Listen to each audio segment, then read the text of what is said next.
Iti weather update. Ti isalis iti mga pektar iti pagilan. Isa pasaray na ulap aging kamapatapatok at tudog kan nagarod iti panyampo. Iwas sa Visayas, Negros Island Region, kan iti Northern Mindanao, agraman iti Zamboanga Peninsula, Bayam kan Palawan, o Region Metro Manila kan dadto mga pasyet iti pagilan, kat pasaray na kuyam aging kamapatapatok at tudog kan nagarod iti panyampo. Dagiti na dumadumang temperatura iti lugar iti pagilyan na iti bigan kan lawag agpada nga 30 degrees Celsius, Baguio City 25 degrees Celsius. Iti Visayas, Rojas ken Iloilo katagpada nga 28 degrees Celsius, iti Cebu City 27 degrees Celsius.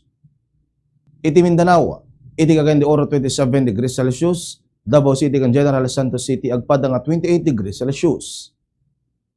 Titindex forecast itatangal daw 43 degrees Celsius iti Lawag City, Ilocos Norte, Dagupan City, Pangasinan, Bacnutan, La Union, Apari, Cagayan, kaniti Tuguegarao City, Cagayan. 42 degrees Celsius iti Naiya, Pasay City, Metro Manila, Cubi Point, Subic Bay, Olongapo City, Tau Camiring, Tarlac, Sangli Point, Cavite City, Cavite, Infanta, Quezon, Cuyo, Palawan, kaniti Dumanga sa Iloilo.